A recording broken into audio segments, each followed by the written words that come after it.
Assalamualaikum teman-teman, apa kabar? Ketemu lagi dengan saya Bu Sri. Maaf ya udah lama banget nggak bisa bikin konten karena kesibukan yang sangat luar biasa. Eh, Bagaimana kabar kalian semua teman-teman? Semoga kalian selalu sehat walafiat ya, selalu baik-baik saja dan selalu dalam lindungan Allah. Amin amin ya rabbal alamin. Tetap semangat, tetap bekerja keras karena semua butuh biaya ya teman-teman. Ya teman-teman, semua butuh biaya, jadi kita harus bekerja keras. Amin, sukses semua. Untuk Mas Wahyu Hidayat, makasih ya kemarin udah jauh-jauh dari Jakarta datang ke sini. Terima kasih. Mohon maaf kalau kurang berkenan atas saya dalam menerima sampean. Mohon maaf sebesar-besarnya teman-teman, Mas Wahyu ya. Oke, saya akan melanjutkan cerita tentang tukang sate yang orangnya ini keluar dari pohon itu teman-teman. Jadi setelah si masnya ini keluar dari pohon teman-teman, setelah ini tukang sate ini kan takut, jadi takut. Tapi bukan tukang satenya ini yang pingsan teman-teman. Jadi masnya ini yang pingsan, dia pingsan. Terus tukang sate ini teriak-teriak minta tolong, minta tolong. Pada akhirnya si tukang sate ini memanggil orang-orang di kampung situ. Dia manggil banyak orang, masnya ini dibawa ke rumah RT teman-teman, dibawa ke rumah RT bahwa memastikan bahwasanya ini adalah manusia bukan makhluk halus gitu loh teman-teman. Setelah itu dibawa, sadarlah si masnya ini, sadar. Terus begitu sadar masnya ini nah siuman lah masnya ini, siuman, ditanyain namanya siapa gitu.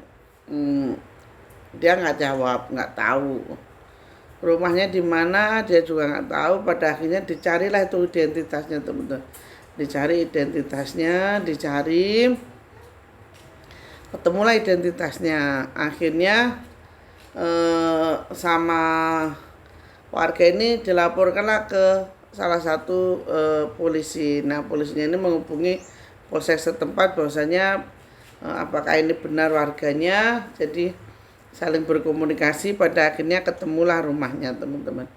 Nah ketemu rumahnya, terus diantarkanlah mas ini ke rumahnya. Sesampainya dia di rumah, dia itu tidak kenal siapa keluarganya, dia sedang di mana itu dia tidak kenal teman-teman, tidak kenal. Dan dia itu mengalami kayak apa ya teman-teman, semacam ketakutan yang luar biasa. Dia mengalami ketakutan yang luar biasa.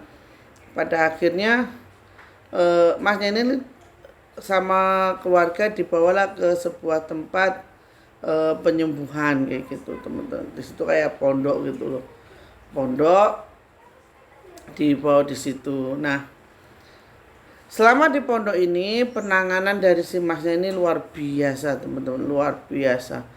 Karena dia sering ngamuk bahwasanya di sini bukan rumahnya, di sini bukan tempat tinggalnya. Dia nyari simbah yang ngantarkan dia itu ada lalat. Terus dengan berjalannya waktu si mas ini belum bisa diobati, sesekali yang ngobatin dia ini kan komunikasi ya kan teman-teman, komunikasi, diceritakan kamu tuh di rumahmu tuh ngapain aja kata gitu, yang ngobatin ini. Orang saya tuh di sana kerja kok, orang kerja belum ada seminggu, aku ki mulai kata, saya tuh pulang terus kok aku di gawe rene kata, ini kan bukan rumahku kata, ini kan bukan rumahku Karena yang obat ini kan paham ya teman, pasti paham. Terus digali informasi-informasi hingga suatu ketika yang ngobatin ini seperti mimpi.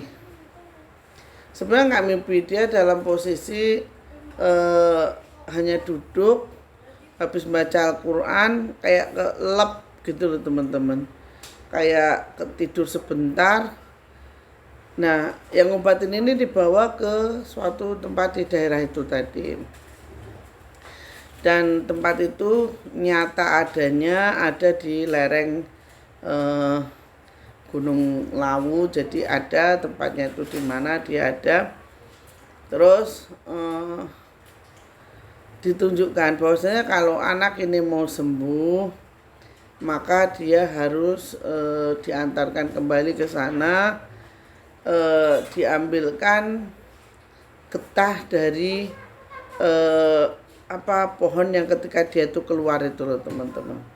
Ternyata di situ itu teman-teman sebuah kerajaan yang sangat besar, sangat kaya, sangat mewah, semuanya itu berlapiskan emas teman-teman.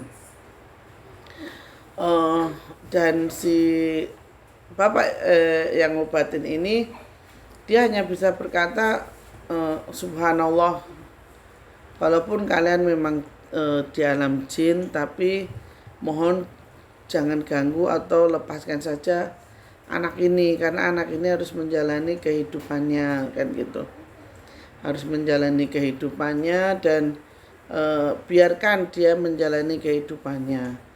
Ternyata yang dia bilang seminggu di alam goib itu, ternyata itu sudah selama 3 tahun, 4 tahunan teman-teman, 4 tahun. Jadi di dunia itu 4 tahun dia berada di situ, seminggu di alam goib teman-teman. Sungguh luar biasa kan perbedaannya. Maka itu terkadang itu orang itu kadang suka begini loh teman-teman, nggak percaya, tapi hal itu tuh nyata, dan hal itu tuh memang seperti yang saya alami itu. Saya perasaan melakukan perjalanan tuh lama banget waktu pertama kali saya ketemu di Gunung Lawu ya, perjalanan itu saya berjalan dari pasar sampai dibawa ke Bulak Peperangan, dibawa ke Senang yang tempat pesugihan itu, sampai pada akhirnya teman-teman saya diketemukan. Dan itu perjalanan itu bagi saya juga cuma sekejap gitu loh teman-teman, tapi lama, rasanya tuh lama. Nah dari situ mungkin yang Mas alami ini adalah seperti halnya yang saya alami teman-teman. Cuman kalau saya alhamdulillahnya untuk interaksi, untuk komunikasi dengan mereka itu nggak lama, nggak butuh waktu. Saya mengalami masa transisi atau masa pemulihan itu selama 1 atau 2 tahun saya sudah bisa normal. Jadi saya sudah bisa menerima dan saya bisa berinteraksi dengan mereka dengan baik teman-teman. Nah satu hal yang harus ditekankan di sini. Nah jadi saya selama 1 sampai 2 tahun itu akhirnya saya bisa beradaptasi dengan mereka, dan saya mampu menerima kelebihan saya, bahwasanya saya memang seperti itu kan, seperti itu teman-teman. Nah syukur alhamdulillahnya saya langsung bisa beradaptasi dan bisa berkomunikasi dengan mereka dengan tidak ada gangguan sampai sekarang, walaupun saya harus benar-benar hidup di 2 alam, 2 sisi. Jadi terkadang itu kayak nggak masuk akal teman-teman, nggak masuk akal. Saya dibawa ke alam dia, terus terkadang saya diberikan jadi mereka tuh bisa datang ketika saya tuh mimpi. Terkadang saya tuh gini teman, ketika saya tidur teman-teman, ketika saya tidur itu saya bisa melihat saya tuh sedang tidur, anak saya tuh sedang tidur, suami saya tidur, itu saya bisa melihat teman-teman. Sedangkan saya ikut mereka gitu. Pasti teman-teman bertanya ya, ikut mereka itu dalam artian apa ya kan? Jadi ikut mereka itu terkadang saya dibawa ke tempat mereka. Saya pernah dibawa ke satu tempat teman-teman, satu tempat itu tiangnya tuh tinggi-tinggi banget, semua tuh marmer warnanya putih persis. Penjaganya itu sekitar hampir sama tiangnya itu 7 atau 8 meteran tuh teman-teman tingginya. Di situ banyak orang mengaji. Saya bertanya, tempat ini apakah tempat apakah ini kan gitu. Di sini ini yang dinamakan tamannya surga Raudhah, kamu bisa berdoa di sini. Terus saya kan waktu itu nggak tahu tuh tahun 2011 itu saya pernah sekali mimpi di situ itu teman. Bukan mimpi sebenarnya.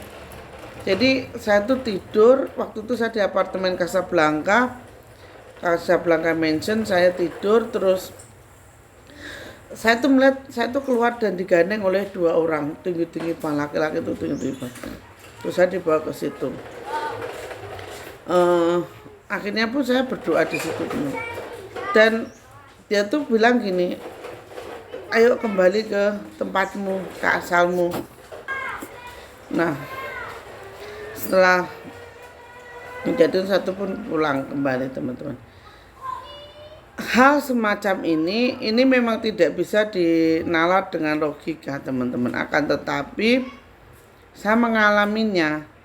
Mungkin akan banyak orang yang nggak percaya dengan kata-kata saya itu, mungkin saja banyak yang nggak percaya. Karena saya sendiri juga terkadang itu nggak mempercayai dengan apa yang saya lihat dan apa yang saya lakukan gitu teman-teman. Terkadang saya berpikir mungkin saya udah nggak waras mungkin. Tapi hal itu terus berulang dan mungkin kasus dari masnya ini hampir sama seperti yang dialami dengan saya. Cuman celakanya masnya ini prosesnya ini belum bisa sembuh, padahal sudah agak lama ini diobati, ya belum bisa sembuh sampai sekarang, tapi setidaknya dia itu sudah mulai mengenal siapa nama dia. Dia itu kalau dikenal dipanggil namanya dia sudah mulai respon, akan tetapi untuk keluarganya dia belum bisa mengenali. Dan saya juga bilang sama keluarganya untuk selalu ya tawakal, harus selalu bismillah, ibaratnya itu harus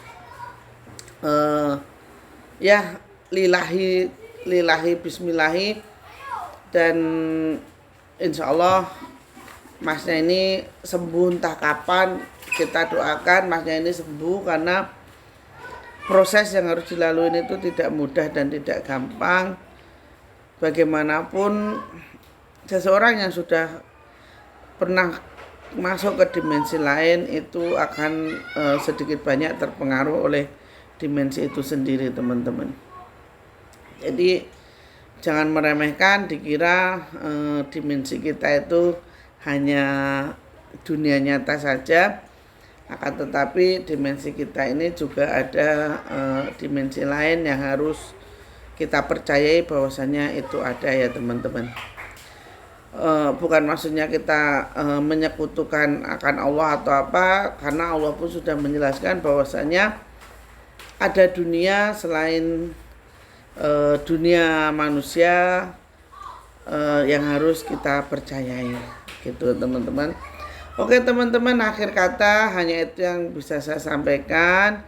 Kurang dan lebihnya saya mohon untuk dimaafkan, karena saya hanya manusia biasa. Semoga teman-teman berkenan dengan semua cerita saya, dan insya Allah cerita ini akan berkelanjutan.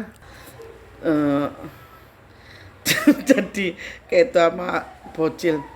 Intinya dunia nyata dan dunia gaib itu saling berdampingan. Percaya monggo, tidak ya terserah. Itu semua karena tergantung pemikiran masing-masing. Intinya saya tidak menceritakan apa yang tidak saya alami. Oke teman-teman, akhir kata assalamualaikum warahmatullahi wabarakatuh. Terima kasih banyak. Sehat-sehat selalu buat kalian, sukses selalu buat kalian. Amin amin ya robbal alamin.